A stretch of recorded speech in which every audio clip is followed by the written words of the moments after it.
Hello. അപ്പോൾ ഞങ്ങൾ ഇന്ന് ആസാം ടു കേരള ഞങ്ങൾ ലീവ് പോവുകയാണ് കേട്ടോ. കുറച്ച് പൂക്കി സ്റ്റൈലൊക്കെ പിടിക്കാമെന്നും പറഞ്ഞുകൊണ്ടാണ് കേട്ടോ. പോകുന്ന പൂക്കിന് ഞങ്ങൾക്ക് കുറച്ച് പർച്ചേസ് ഉണ്ടായിരുന്നു. വിചാരിച്ച സാധനം കിട്ടിയില്ല. നമ്മുടെ വിശാൽ മാർട്ടാണേ.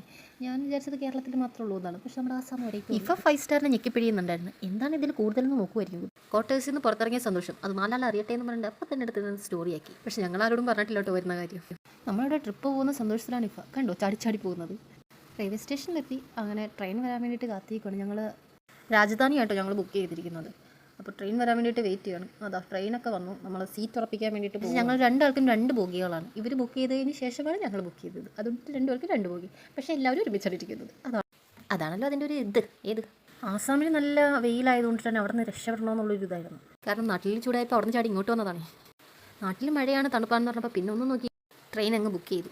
ട്രെയിൻ കയറി കുറേ ദൂരം അങ്ങ് പോയപ്പോൾ അവിടെയും മഴയാട്ടോ. ഇവിടെയൊക്കെ കൂടുതലും കൃഷി ആയതുകൊണ്ട് കാളനെ വെച്ച് ഉഴുതുമറിക്കുന്നതൊക്കെ കണ്ടിട്ടോ. ഞാൻ നമ്മുടെ പണ്ടത്തെ മലയാളം ടെക്സ്റ്റ് ബുക്കിൽ മാത്രമേ അത് കണ്ടിട്ടുള്ളൂ. അപ്പോൾ ഇവിടെയും മഴ പെയ്ത് വെള്ളക്കെട്ട് തന്നെയാണ്. ഇനി ഞങ്ങളുടെ ഇപ്പം പാത്തുമ്മയുടെ 2 മാസ്റ്റർ പീസ് കഥ അത് നിർബന്ധമാണ്.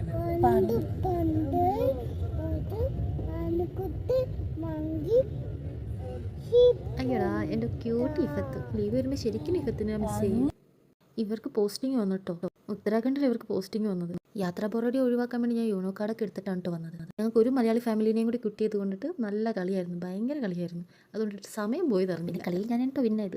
എൻ്റെ ഹസ്ബൻഡ് ഈ കളിയിൽ കാർഡുകൾ അങ്ങ് വിലക്ക് വാങ്ങി. എൻ്റെ എല്ലാ കോക്കരികൾക്കും കൂട്ടിക്കുന്ന ആളാണ് കേട്ടോ ഇഫക്കുട്ടി. ഡൽഹി വരെ ഞങ്ങൾ ഒരുമിച്ചായിരുന്നു. അത് കഴിഞ്ഞ് ഞങ്ങൾക്ക് 2 ദിവസം സ്റ്റേ ഉണ്ട്. ഇവർ തിരിച്ച് നാട്ടിൽ പോകും. ഡൽഹി കാഴ്ചകൾ ഞാൻ അടുത്ത ഷോർട്ട് സൈഡിൽ കാണിക്കുന്നുണ്ട്. ഇപ്പം ഞങ്ങളുടെ ഇഫത്തിനെയും ഫാമിലിനെയും യാത്ര അയക്കുന്ന സമയമാണ്. ശരിക്കും നല്ല വിഷമമായി. പിന്നെ ഇതൊക്കെ ആർമി ഫാമിലിയുടെ ഒരു മറ്റൊരു ഭാഗമാണ്. അപ്പോൾ ഓക്കെ ബൈ.